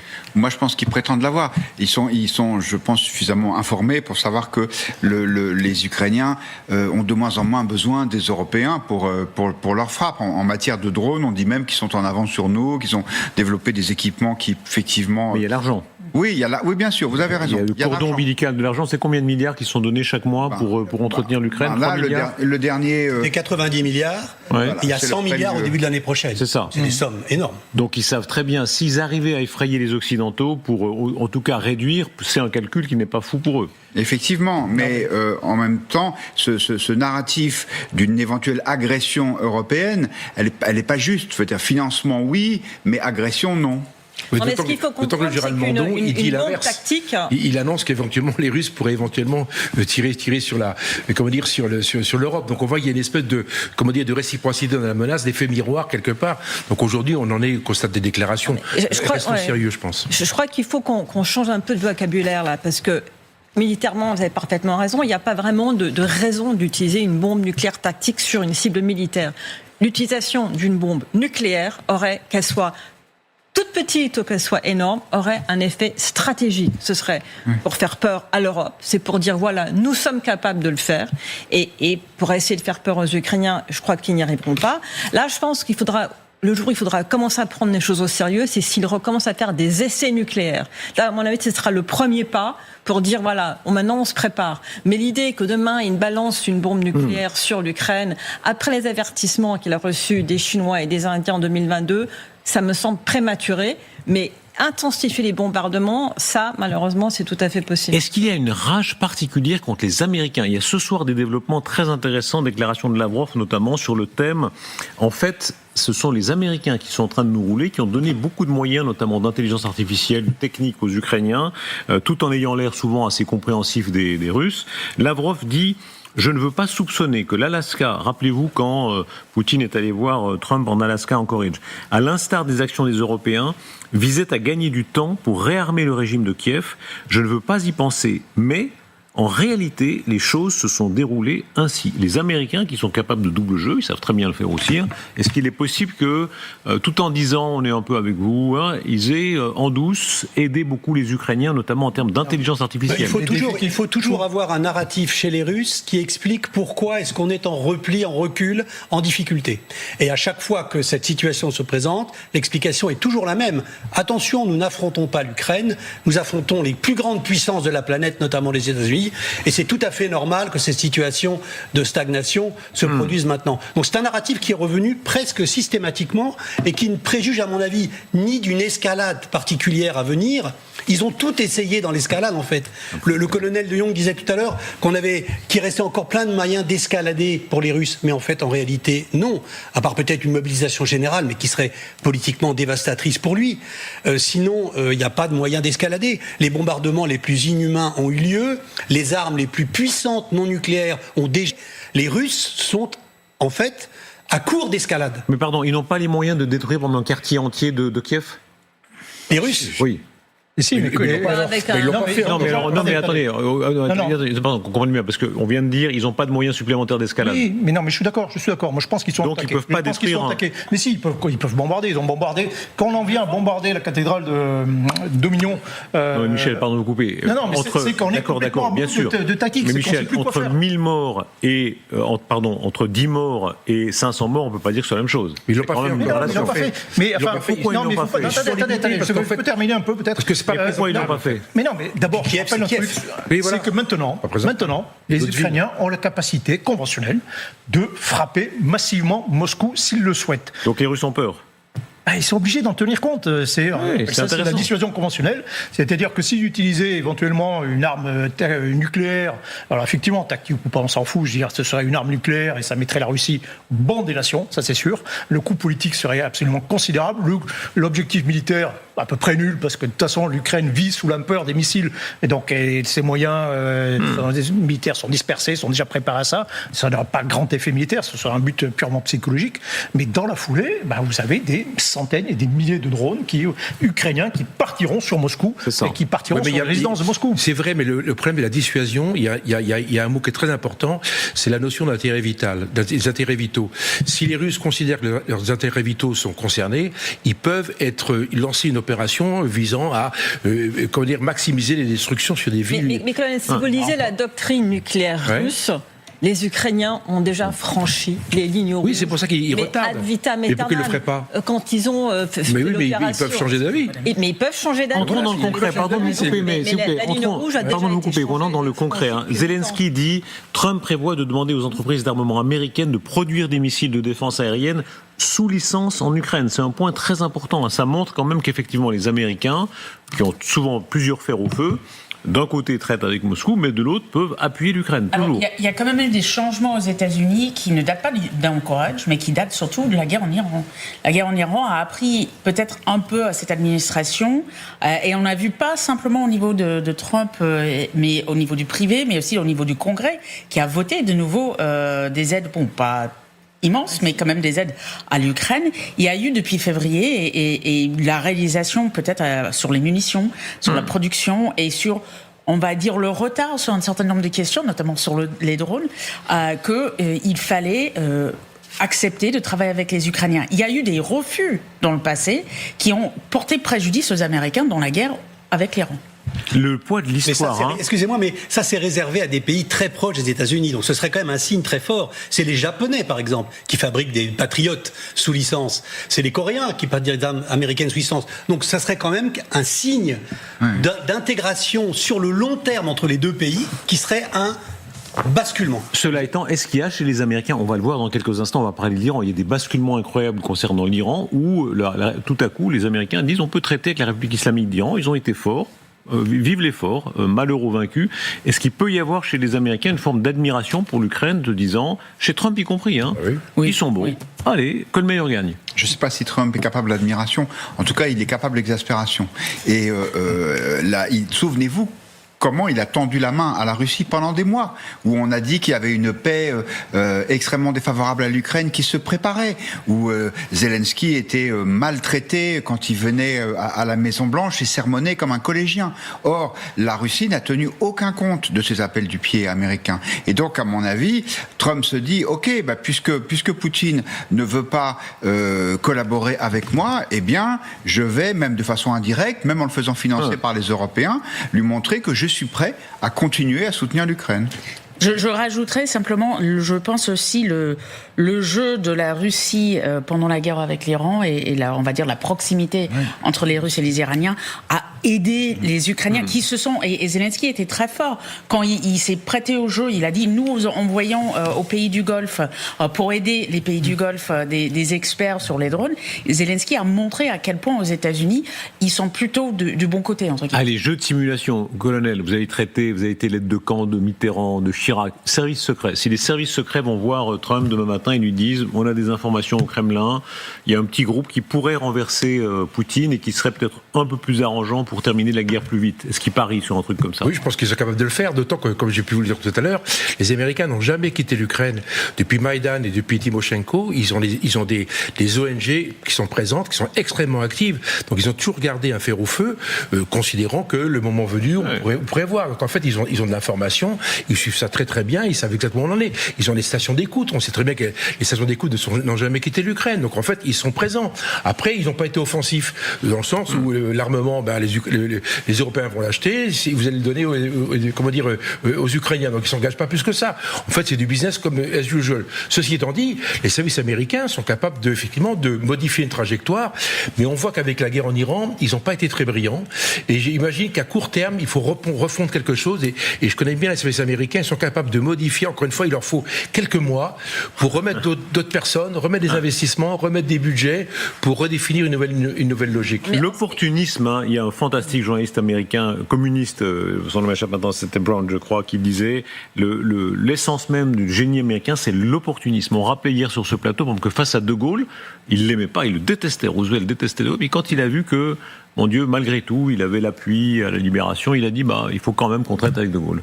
Oui, mais je pense que c'est un opportunisme qui est fondé, en tout cas depuis les 20 dernières années, sur leurs échecs. C'est-à-dire qu'ils s'aperçoivent que leur stratégie ne fonctionne pas. C'est ce qu'on voit avec Trump en Iran. Il a essayé de mettre le régime hors d'état de nuire, il n'y est pas parvenu. Donc il dit ok, je suis pragmatique, mais c'est à mon avis moins de la souplesse qu'une forme de lucidité face à ce qui est un échec objectif. Et parlons-en, on va avancer. Regardez, puisque aujourd'hui on a un retournement complet. Les États-Unis traitent avec l'Iran, ils sont même très généreux. On va le voir, ils sont en train de leur faire des cadeaux. Et c'est la France qui semble devenue un peu plus anti-République islamique d'Iran. En tout cas, déclaration du général Mandon, chef d'état-major, sur le thème ce sont nos ennemis, ils pourraient même essayer de nous bombarder. Aujourd'hui, l'Iran a des missiles capables d'atteindre le territoire français. Déclaration évidemment très fracassante qui s'appuie sur la portée supposée des missiles iraniens. Expliquez-nous là, messieurs les militaires, et notamment ce qui s'est passé le 21 mars, quand l'Iran avait lancé des missiles balistiques visant la base de Diego Garcia. Il s'agissait de la tentative de bombardement par missile. Diego Garcia se trouve à 4000 km du sud de l'Iran. Ils ne sont pas arrivés, mais enfin, ils étaient en route pour. Et la France, ce soir, qui encore une fois est devenue plus anti-Téhéran que les États-Unis, c'est une sorte de renversement, dit « Ah, on pourrait être bombardé ».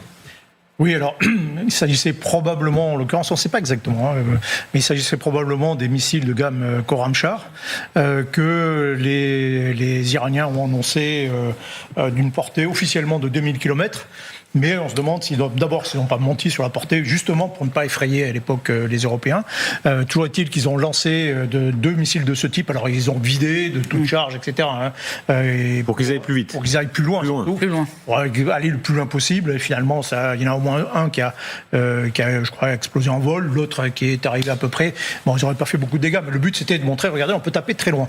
Il ne faut pas oublier non plus que l'Iran envoie des satellites, capable d'envoyer des satellites. À partir du moment où vous pouvez envoyer des satellites, vous pouvez envoyer des missiles très loin. Alors après, est-ce que ces missiles très loin, ils sont précis quand ils rentrent dans le... Mais votre conviction, vous, est-ce que oui ou non les Iraniens sont en mesure de tirer sur Paris s'ils le voulaient ? Non. Mais ils n'ont pas besoin de tirer sur Paris pour faire des dégâts.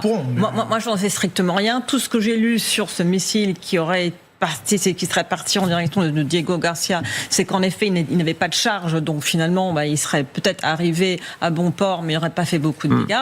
Là où les Iraniens sont capables de nous faire très très mal... Non, mais pardon, c'est le chef d'état-major des armées qui le dit, c'est pas un zozo au coin du bistrot. Donc je ne vais pas le contredire. Mais donc le cœur du problème, le vrai cœur du problème avec les Iraniens, ce sont les proxys, ce sont les personnes qui sont sur place. Bien sûr, mais parlons exactement de ce que dit le chef d'état-major. Où il dit vrai, ou c'est pas vrai. Là, vous dites c'est pas vrai. Le vrai problème, c'est qu'en fait, il y a une capacité balistique iranienne qui est importante, ils peuvent faire des dégâts. Encore une fois, la portée, c'est la portée, 4000 km, il n'y a qu'à faire un rond. Donc techniquement, ils peuvent. Bien sûr. Donc vous n'êtes pas d'accord avec le colonel Goya ? Ben non, on n'est pas d'accord. Là, vous voyez la difficulté d'être président de la République. Guillaume Roquette, ici présent, critique toujours Emmanuel Macron. Il y a un point qui est mais imaginez le pauvre Emmanuel Macron, il est à notre place, et il demande colonel Goya, on lui dit non. Non, mais c'est la portée. Colonel De Jong lui dit oui. Mais là, il y a un point qui est très important. Attendez. C'est que pourquoi vous venez d'être devant un problème. Non, parce que moi je considère que 4000 km, c'est 4000 km. Après, ils le feront pas, c'est un autre sujet. Encore une fois, ils ont la capacité technique de le faire. Goya dit le contraire de vous. Mais il peut, il a le droit, on est en liberté, il a le droit de l'exprimer. Mais ils peuvent. C'est l'armée française. Et ils ont démontré, les Iraniens ont démontré, en tirant tous azimuts sur l'ensemble des pays du Moyen-Orient, qu'ils étaient capables de le faire et de façon totalement décontractée. Et tout le monde est d'accord sur un point. Mais non, attends, je vais terminer. Oui. Le deuxième point, c'est pourquoi le général Mandon dit ça. Parce que c'est ça le vrai sujet.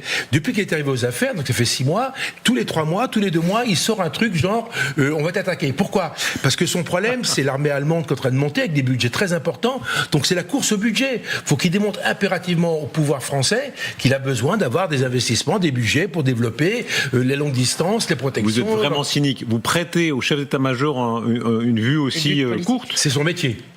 Son métier, le job du chef d'état-major, c'est de défendre les budgets et les effectifs. Je révise juste mon opinion. Si je fais confiance au chef d'état-major, que j'ai longtemps servi, pas lui, mais de près. Quel poste vous visez sous la nouvelle présidence en 2027, Michel Goya? Un petit hein? Il s'y met à transpirer. Michel Président. Combien de candidats vous conseillez? Pour l'instant, aucun. Ils vous sollicitent? Pour l'instant, non. Mais ça va venir. Mais bon, c'est que des Africains. Mais vous, c'est des chefs d'État africains. On n'est pas concernés par les missiles. Non, mais ce que je veux dire, oui, peut-être, effectivement, en forçant un peu. Dans tous les cas de figure, ils y arriveront à avoir des missiles à portée de la France. Okay. Ils ont un des arsenaux balistiques les plus sophistiqués et les plus diversifiés au monde, les Iraniens. Non, et cette guerre n'a pas arrêté ça. On l'a vu. Et le problème, c'est pas simplement la production, mais c'est que dans cette mémorandum de détente, dans tout ce qui se passe, ces missiles ne sont pas... Enfin, ce problème du missile n'est pas adressé. Donc ça veut dire que, de toute façon, s'ils ont pu plus ou moins toucher Diego Garcia là, sans mettre de charge, bien évidemment, qu'est-ce qu'ils vont pouvoir faire dans 6 mois, 1 an ou 2 ans? C'est aussi ça le boulot du chef d'état-major, de dire on a des problèmes à venir. Et les Chinois sont tout prêts à livrer à l'Iran des missiles très sophistiqués. Souvenez-vous de la dépêche de Reuters 3 jours avant la guerre d'Iran cette année. Ils projetaient de leur livrer des C-302 qui sont des véhicules des missiles antinavires parmi les meilleurs du monde. Et méfiez-vous des Russes. Les Russes ont la même logique, évidemment. Guillaume. Je suis sûrement pas assez intelligent, mais je trouve qu'il y a quand même une forme d'incohérence entre les déclarations du chef d'état-major des armées qui dit Paris n'est pas hors de portée des missiles iraniens. Ça veut dire que les Iraniens sont dangereux. Et le refus absolument total et répété de la France d'aider les États-Unis quand il s'est agi d'essayer de mettre hors d'état de nuire ce pouvoir. Oui. Il avait poney, le chef d'état-major des armées, quand Trump a demandé ça? Non, bien sûr. C'est Emmanuel Macron qui lui a demandé. Mais alors aujourd'hui, on ne comprend pas très bien pourquoi il dit que l'Iran est une menace. Si c'est vrai, on aurait dû, à mon avis, profiter d'une occasion, même si ça malheureusement ça s'est pas révélé utile, mais d'une occasion d'essayer de les taper pour faire diminuer cette menace, justement. Oui, on a l'impression que la France est surtout soucieuse d'être anti-Trump et que ça s'est renversé en quelque sorte. En tout cas, regardez, écoutez Trump, parce que là, on est vraiment à front renversé. Pendant que la France semble maintenant très inquiète de l'Iran, c'est au contraire Trump qui dit mais l'Iran est une puissance comme une autre. Si elle veut des missiles, mon Dieu, elle ne sera pas la seule. Écoutez-le. Nous travaillons avec les pays du Golfe sur la prolifération nucléaire et sur les missiles balistiques. Ils peuvent en avoir parce que d'autres en ont. Il faut bien que quelqu'un en ait. On m'a dit, il ne faut pas leur en donner. J'apprécie certains de ces gars, mais ils sont pas très malins. Monsieur, ils ne doivent pas avoir de missiles. J'ai dit, qu'est-ce que je fais? L'Arabie Saoudite peut en avoir, mais eux non. Oui, monsieur. Ça ne marche pas comme ça. Les missiles ne sont pas le problème. Ils causent des dégâts dans une petite zone, mais ils ne font pas exploser la planète. Mesurons bien l'énormité de ce qu'on vient d'entendre. Pour la première fois, les États-Unis d'Amérique disent, dans la région, il y a une puissance comme Israël, qui a des missiles et l'arme nucléaire. Il y a l'Arabie Saoudite, qui a aussi une puissance, et l'Iran peut être une puissance. Il y a une espèce d'équilibre des puissances et on peut vivre avec ça. Et c'est le vrai tournant de cette période, avec l'échec américain en Iran, qui a été en fait créé, constitué, organisé par les Américains. C'est eux, il est directement les responsables de cette situation.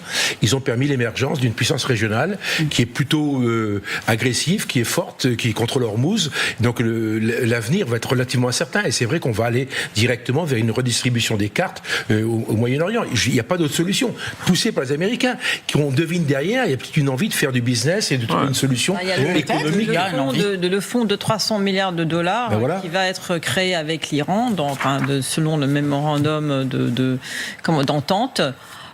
On sent là, encore une fois, on sent ce qu'on a vu chez Trump quand il a traité avec la Russie. Maintenant, on le voit en train de traiter avec l'Iran. Finalement, c'est pas la géopolitique qui prime, c'est le pognon. Ouais. Le prix à payer, et ce sera par Israël, ce sera par le Golfe, peut-être par nous. Est-ce que c'est le même prix, Est-ce que c'est exactement, est-ce que c'est comme quand nous, on traite quand même avec le Qatar pour le pognon, comme vous dites, ou avec l'Arabie Saoudite pour le pognon, c'est la même logique? Le Qatar ne menace pas de nous bombarder, ni de bombarder nos alliés, donc il y a une grande différence. Bien sûr qu'il y a une certaine forme d'hypocrisie, mais il y a une hypocrisie qui, on va dire, peut se comprendre, et puis l'hypocrisie, celui qui veut assassiner nos alliés, alliés, qui veut anéantir une partie... Donc vous considérez que l'Iran reste en danger ? Bah évidemment. Donc il faudrait continuer la guerre ?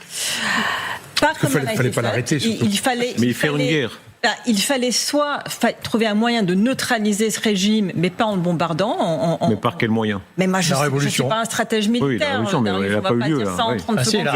Le blocus interminable, c'était en train de marcher. L'économie. Il fallait attendre, c'est la pression qui manquait. Mais le blocus interminable, ça, c'était la solution. On est quand même dans un sacré retournement. Ce qui s'est passé aujourd'hui, c'est que ceux qui critiquaient l'intervention américaine maintenant disent elle aurait quand même dû continuer. C'est étonnant quand même.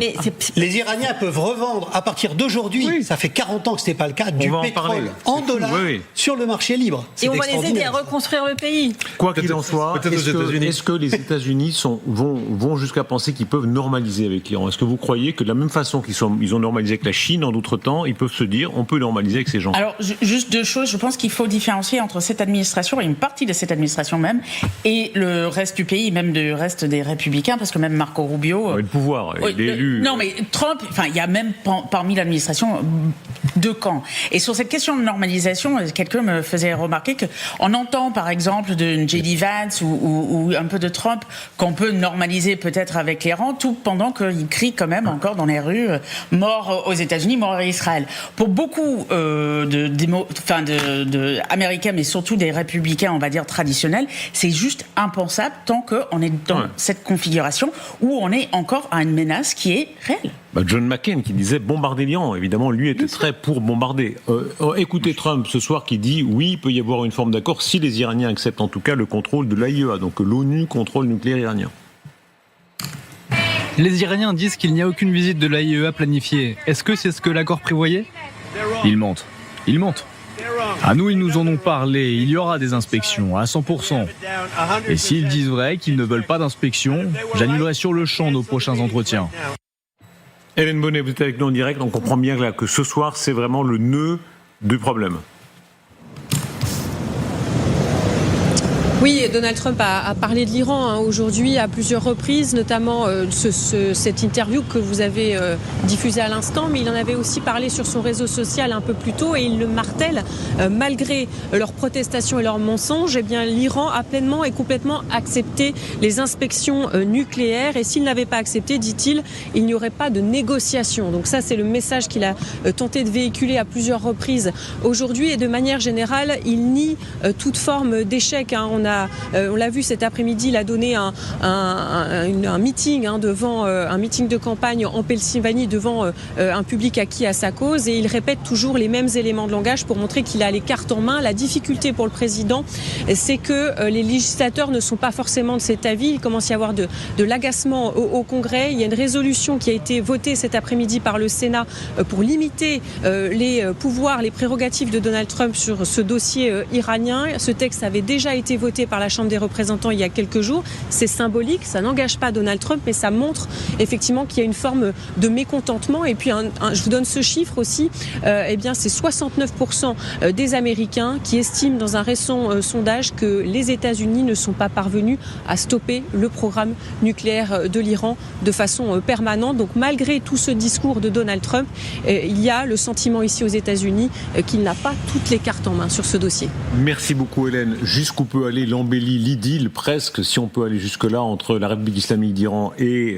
Trump, c'est-à-dire ce renversement total auquel on assiste. Scott Bessent, secrétaire au Trésor, annonce que les États-Unis ont délivré une licence générale temporaire de 60 jours autorisant la livraison, la production et la vente de pétrole iranien jusque sur le sol américain, et cela jusqu'au 21 août. On peut assister à cette chose incroyable que, après 47 ans en chien de faïence, même 1 litre de pétrole, ce serait incroyable, 1 litre de pétrole iranien qui serait livré sur le sol américain. Vous parlez du pragmatisme des Américains, ils n'ont pas réussi à noyer l'Iran sous les bombes, ils vont essayer de le noyer sous les dollars. Et donc l'idée de Trump, c'est rendre cet accord, ce projet d'accord de fin de guerre, tellement attirant pour les Iraniens qu'ils ne puissent pas faire autrement que de le signer, pour que Trump arrive à finalement son seul objectif, qui est la réouverture durable du détroit d'Ormuz, qui lui permettra de se sortir de cette affaire sans être trop humilié. Est-ce que cette magie peut opérer déjà techniquement? Est-ce que les Américains, c'est compliqué, ils ont du pétrole plus ou moins bien raffinable, etc. Est-ce qu'ils peuvent avoir un intérêt à acheter du pétrole iranien autre que diplomatique? Oui, il y a quand même, ils importent quand même. Je pense que c'est 30% en Californie, c'est 30% qui venaient des pays du Golfe. Donc il y a quand même il y a de la place. Il y a de la place vu le nombre de pétrole. Maintenant, dans ce deal avec les Iraniens, il y a aussi tout ce qu'ils sont censés acheter aux Américains, notamment en céréales, pour nourrir, en théorie, leur peuple. Je pense qu'il y a aussi une sorte de... on parle beaucoup de sa diplomatie transactionnelle ou l'art du deal, mais il y a aussi tout l'intérêt qu'ont les Américains, c'est-à-dire de vendre aux Iraniens, notamment les fermiers qui ont aussi été très touchés par toute cette séquence à cause des engrais. Mais c'est pas uniquement du pragmatisme de l'administration américaine. Les entreprises américaines se portent immédiatement candidates. Par exemple, quand on a évoqué la création du fonds de reconstruction de 300 milliards de dollars, en précisant que il n'y aurait pas un centime, un cent d'argent public américain, on a fait la liste de tous les pays où il y a des entreprises privées qui étaient volontaires. Le premier pays, c'était les États-Unis. Le second, la Corée, parce que la reconstruction de l'Iran, c'est the place to be dans les 5 ans à venir. Si la guerre se termine. C'est la logique. Vous avez été en poste aux États-Unis. À quoi comparer ça ? Ça paraît tellement fou, cette idée qu'après 47 ans, où vraiment la moindre petite société qui commerçait avec l'Iran, tout de suite, elle se faisait taper sur les doigts, elle se faisait détruire par les Américains. Hein. Ah bah oui, oui. Casser les reins. Il y a de grandes banques françaises qui ont eu les reins quasiment cassés pour ça. Qui avait payé plusieurs milliards de dollars parce qu'elle avait osé faire des affaires avec l'Iran. Et en utilisant des dollars. Donc, mais regardez, là, c'est vraiment le gouvernail qui part exactement dans l'autre sens. Il y avait, comment dire, cette crise entre les États-Unis et l'Iran, c'est quand même une anomalie dans l'histoire américaine. Généralement, ça ne dure pas aussi longtemps. Ils se sont réconciliés avec les Vietnamiens, quand même. C'était quand même autre chose, quand même, comme affrontement, beaucoup plus tôt qu'avec les Iraniens. Maintenant, s'il y a derrière cette idée, outre le fait de gagner un peu de pognon, il y a cette idée qu'avec un arrosant de dollars, on va changer le régime et que d'un seul coup, ils vont devenir gentils parce qu'ils vont s'embourgeoiser, etc. C'est une immense connerie. Non seulement, c'est comme dans la contre-insurrection, quand on fournit de l'aide à la population en disant finalement les gens ils vont nous aimer parce qu'on les aide et ils vont cesser d'aider les rebelles. Bon, mais ça ne marche jamais.